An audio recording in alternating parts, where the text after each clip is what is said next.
Welcome back to Northwest City Politics in the Know with Juanita. We're glad that you're joining us again this week. We're always happy for people like you that are interested in what's happening in our cities, because it is important for good government that there be a flow of information back and forth between our city councils, our mayors, our residents, and the staff in our city. So we're glad that you're joining us. If you haven't watched us before, each week we'll have someone on from one of the 9 cities in CCX's viewing area to tell us about what are the current issues, what's happening now, and what's going to be happening in the future in that particular city. And we will encourage you to take down the name, the email, the phone number of the person giving you the information so that if something resonates with you, you can be in contact with them. Then from time to time, we'll bring on areas that cover all of our cities, like getting some responses from what happened in this legislature. And then from time to time, we'll take issues that are getting some media attention about the cities and see what people in our city think about it. And that's what we're going to be doing this week. We're going to be talking about Minneapolis and St. Paul have been working on a number of business regulations that they're going to put in place in their cities that are provoking a fair amount of criticism, both for and against. Some of the areas that they're looking into are businesses offering sick leave pay. They're looking at packaging rules, things like no polystyrene, eco-friendly packaging, banning plastic, and they're looking at issues like raising the minimum wage. Now, these are all issues that have not been dealt with in our suburban areas at all, but that are being moved forward to different degrees in our major cities. So we're going to take time tonight to talk with a number of city councils and mayors from throughout our area on their responses to this, what they think about this subject. Now, we'll start with our first city council person. Minneapolis and St. Paul have been dealing with issues on regulations to their city that deal with businesses, deal with giving sick leave to employees, packaging rules about styrofoam containers, etc., eco-friendly things. Some places looking at plastic bag bans, looking about raising the minimum wage. These are all areas that affect cities, but not everybody's dealing with those issues. Correct. So that's where I thought, well, it'd be interesting to see what's happening in cities and what people think about these issues. There's some discussion at the legislature this year, but it remains to be seen what will happen out of that. But do suburban cities like Crystal have any groups lobbying for these kinds of things? Are you hearing about these same issues that Minneapolis is dealing with in St. Paul? Not really. You know, we implement those things in policy. Mm-hmm. There's not a lot that we have to have a state law to drive us to do some things. We're doing a lot of things already, and we're starting to change out more and more lights to LED. We're doing, things that are environmentally sound as much as possible. You're starting to see LEDs come in lights out in the streets. Right. And that's kind of an initiative that's being headed by Hempen County. And we are not pulling the trigger yet on the lights that we own yet. Because we're concerned a little bit about the data of how the weather's going to affect the electronics. So we just want to see how that's going to play out for a couple years, and then we are very anxious to start doing that. But we just don't have to be the first ones to do it in this case, but we are looking forward to the time when we do. Yeah, because on the issues that I was just mentioning, those are issues that could be individual city done when it deals with businesses and how they do sick leave and pay, or it could be done on a statewide basis. Right. What are your thoughts? Our thoughts is we're not interested in regulating those at a city level. I mean, right. I'm not speaking for the whole council. Right, no, that's just your thoughts on it. They are my thoughts, and I know my council is going to have, a lot of them are going to have similar thoughts.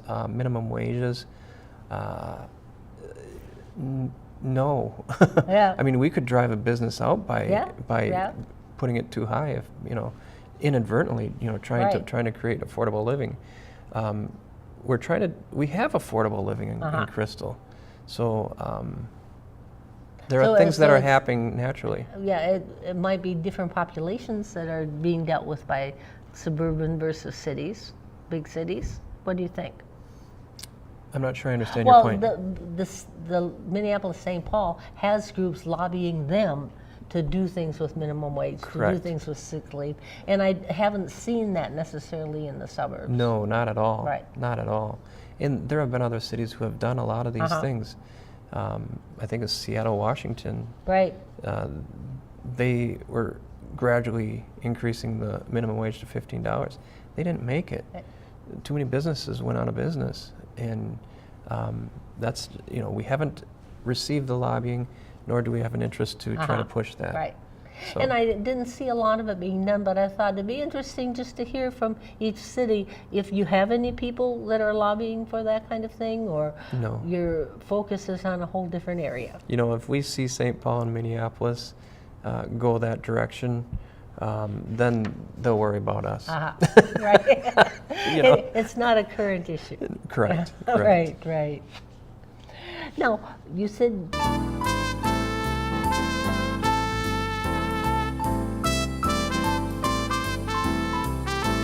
I thought, well, let's touch base with each one of the cities on A, what your thoughts are, just personally from your background, but B, if there's any contact from citizens in yours. So have any of the people in New Hope been talking to people on the city council about these issues? None at all. I haven't heard a single thing. My personal feeling is everyone deserves a working wage. What does that mean exactly? I don't know. But I mean, that's just my personal feeling. I try really hard to keep my personal feelings away from the council feelings, because when we vote on something, we vote as a unit. And I think that's important. We can discuss things. We try really hard not to get involved in things outside of New Hope, those bigger kind of issues. That's where this was an issue that's different from what a lot of city issues are. We believe, when I say we, the city council and the city staff, believe that businesses should be allowed to operate within the realms of being legal, of course. But if they feel they want to pay somebody $15 an hour, I think they have the right to do that. If they decide they can't afford to do that, or they don't want to do that for whatever reason, I think they also have the right to do that. I don't think the city should, at least a city the size of New Hope, should be involved in setting a wage. If you set a particular wage and tell all the businesses they have to do that, what do you do with the tipped employees? Are they separate? Do they still get tips? Do we not tip? And what if you set that number and a small business, like say Country Kitchen, says, I can't afford that. So what happens? Do they leave? Do they raise their prices and then they don't get any customers, so then they leave anyway? Do they think it's important to pay them $15 an hour to keep their employees? I think that's really a decision. I mean, again, I'm talking personally. That's why I said I think that's a personal decision that the company should be able to decide on the sick leave, decide on the wages, and decide on dental care and that whole package thing for them. Yeah, because there's a lot of problems that would have to be worked through. And they are to some extent doing that in Minneapolis St. Paul. But some people also think, and I'll just ask you to reflect on that too, maybe that needs to be a statewide issue rather than a city issue? Absolutely it does. If it's a state mandate, then it's a state, like the open on Sundays mandate. I certainly would not step in and say to the citizens in New Hope, we're not going to have our liquor stores open on Sunday. Or we are going to have them open on Sundays. That's not fair to other communities. And I'm not sure, Minneapolis is a big city, Minneapolis, St. Paul, Rochester, Duluth, those big cities operate differently. They have different kinds of rules and ordinances and things that go on in their cities. A smaller city, when you start dictating to your businesses, I think that's a mistake. I mean, I personally think it's a mistake. They need to know, the businesses know what they can pay, how they can operate, what they can do to get people to work there. With our low employment, not low employment, unemployment rate. It's not hard to find a job in New Hope. We have a lot of jobs in New Hope. And if you don't like where you are, maybe you need to go somewhere else to get that. I don't think I have the authority, nor do I think the city council should have the authority to mandate to our businesses the hours they can be open, the days they can be open, how much they should pay in wages, should they have benefits. I just don't think that's our place at all. Now, another issue.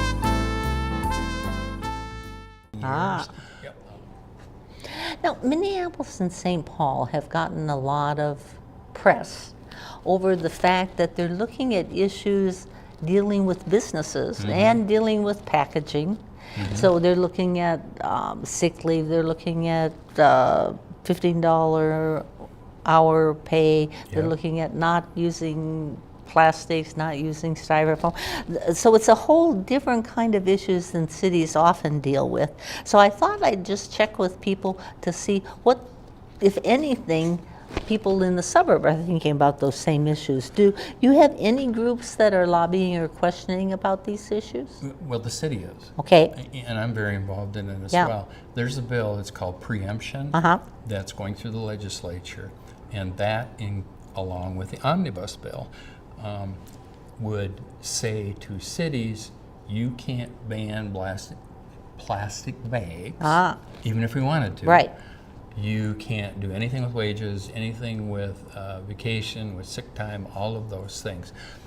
Well, there are other implications to that too, where you're telling the city they can't do what's best for their citizens. Right. And we here in Brooklyn Center do not have any designs, Right. to make a minimum wage or any of those things. But there's a lot of other decisions we'd like to be able to make. Oh, sure. Like with bonding, roads, streets, things like that. And if the legislature takes that away, we basically become wards of the state. And I don't know how that would work. That doesn't sound too good. So. And sometimes people press bills and then there's unintended consequences that they didn't think about when they were moving it through the process. Absolutely, and that's the trick. You don't want to, in the legislature, they don't want to legislate something that does have unintended consequences. And if it does, they tend to fix it either during the summer in a special session or the next session. We're the same way at the city with ordinances.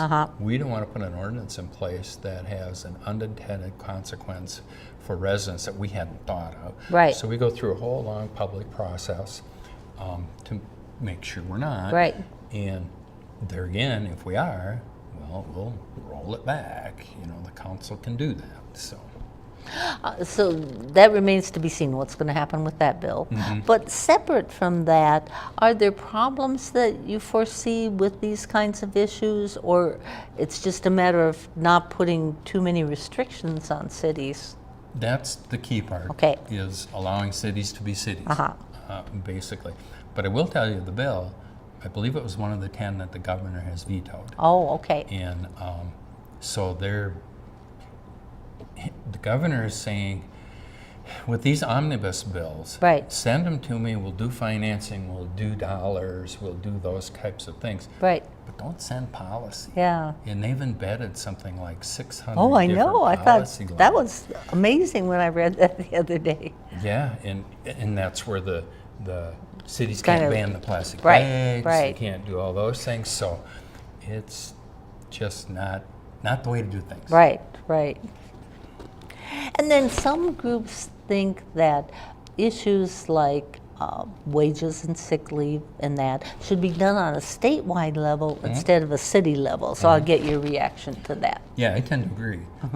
Because if, say for example, we here in Brooklyn Center do a minimum wage at, say, just $25 an hour, just an arbitrary number. Just to say something. Well, all the way around us, they don't have a minimum wage. So where are people going to go to get gas, to buy groceries? You know, they're not going to go to places in Brooklyn Center that are struggling to pay their employees and raising their prices. They'll go to those communities that aren't. So it has to be an equal, fair, level playing ground across the state. So it's stimulating discussion. Oh yes, absolutely. Definitely on an area. Yes. And is this an issue that you've heard anything from citizens about? Or more it's from the state legislature and what gets in the news? Yeah, I don't think I've heard from citizens one way or the other. And if there's minor comments like, we're not doing that here. Right. Type stuff. But preemption. That's going in a whole different direction to say you can't do. Yep. North Metro Mayors is lobbying against it. National League of Cities is as well. And other organizations, the county organizations are also, because it just won't work right.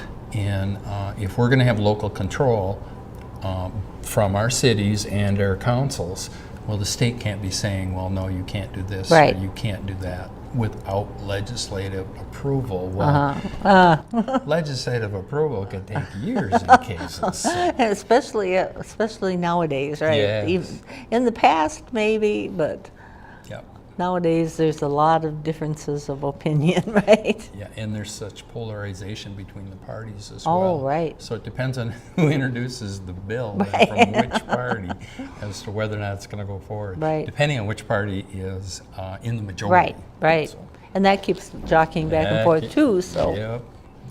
So we'll just kind of keep touching base on this issue. But sure. Yeah. I thought it's one that's in the news and the people have heard about, but it's not one actively being engaged on in our Northwest area. Yeah, true. Yep, that's true.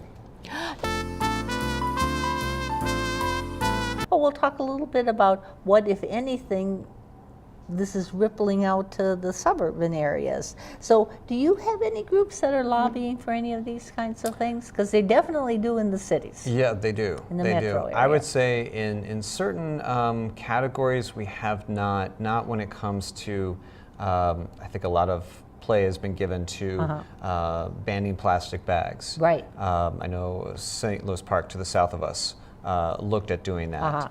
May look at it again. Sure. We have not had that type of input. I think it's been more so, I think national politics has been playing more of a role where we've heard feedback from residents. There are some residents who are active with the ACLU and want to see our city become what is called a freedom city, kind of like a sanctuary city, but with a twist.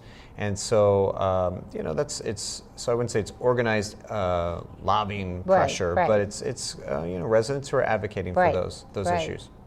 So that it isn't a major issue in the suburbs. You hear about it, and then moving from there, what are some of the problems you foresee or areas that the metro city should be looking at from your point of view, just from your looking at it since you're part of city government? Well, I think transportation is and will continue to be a challenge. Okay. I mean, we see that literally the ground is constantly shifting when it comes to light rail issues. Oh, yes. And you know, based on what was happening up at the state capitol earlier this year, and now what's going to be happening at the county level, you know, there's a lot and also on the federal level. Oh, what's going to happen next? Right. Yeah. We keep saying if, not when, but if there'll be a blue line extension coming through Golden Valley for light rail, because we just don't know yet because of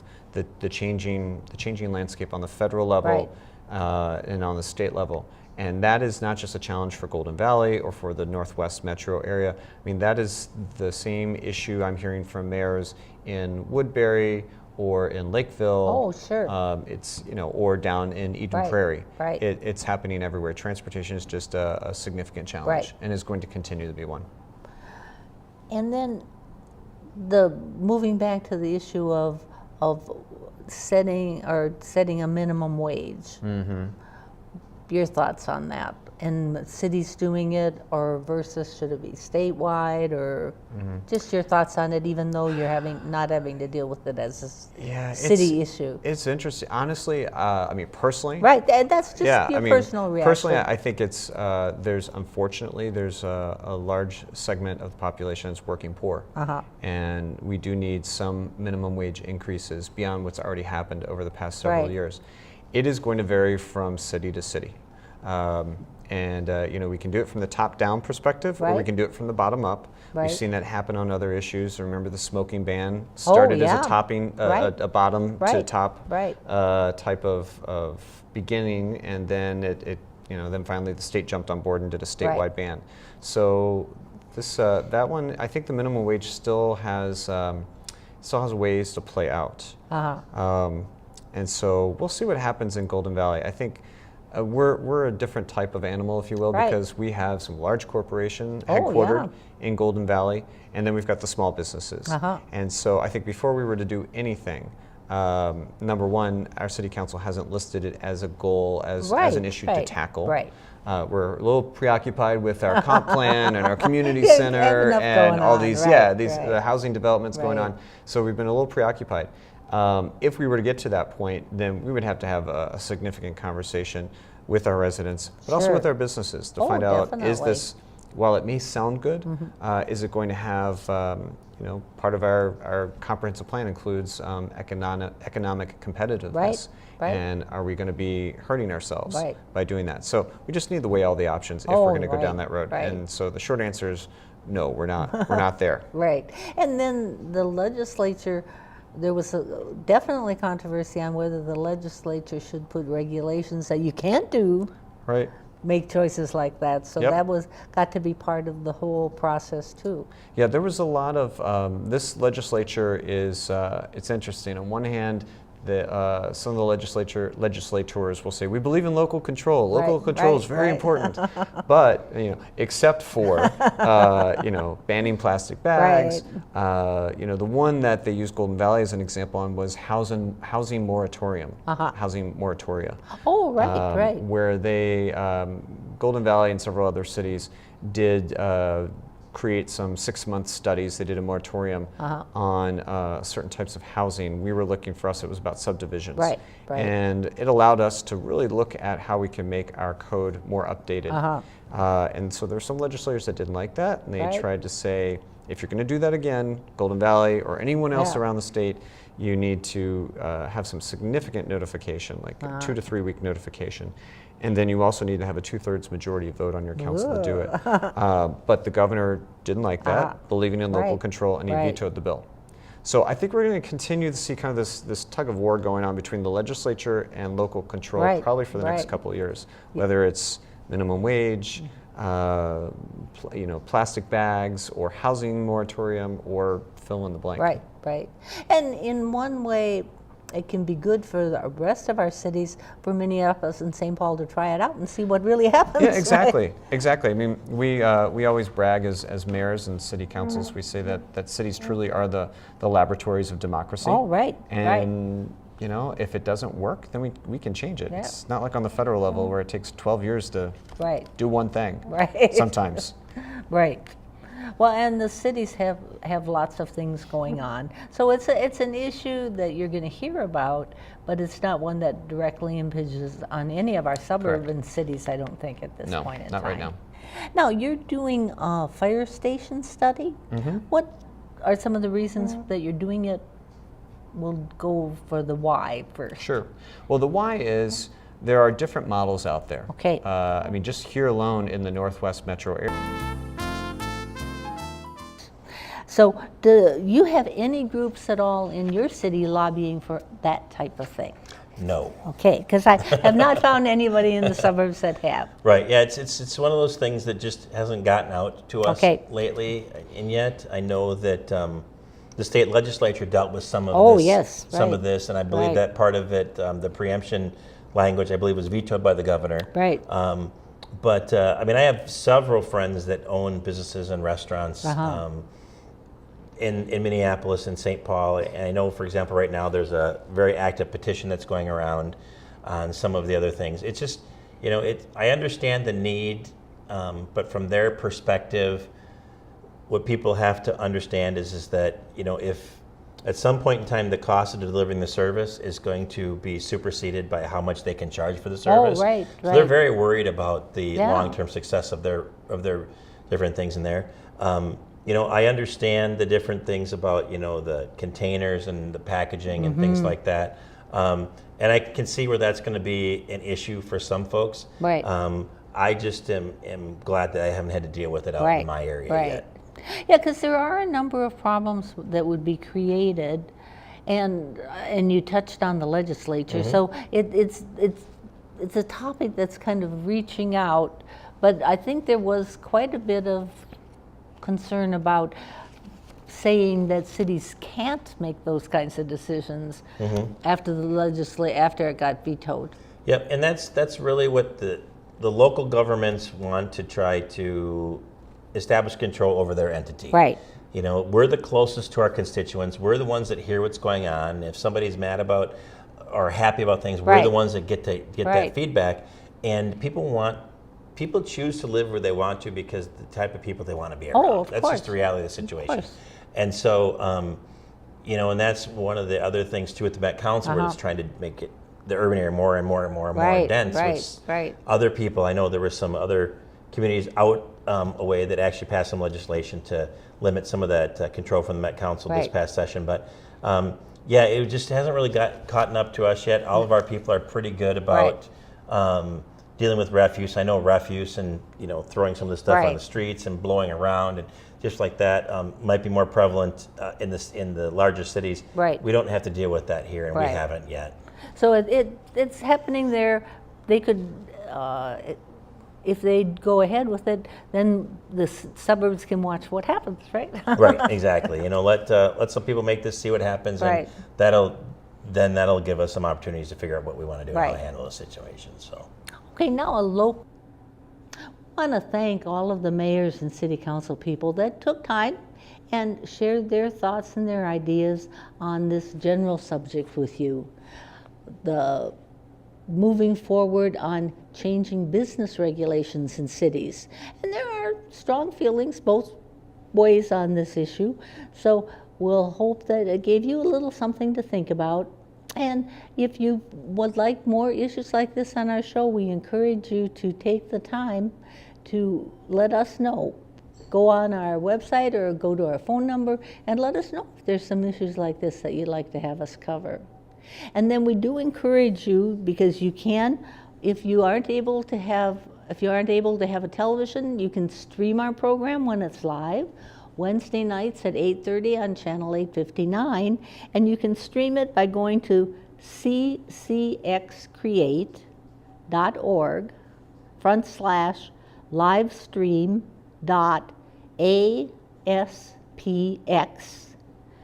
You can also catch our show later on by going to our YouTube channel, which is youtube.com/user/NWCityPolitics, or follow us on Twitter, because you can reach us at twitter.com/NWCP2.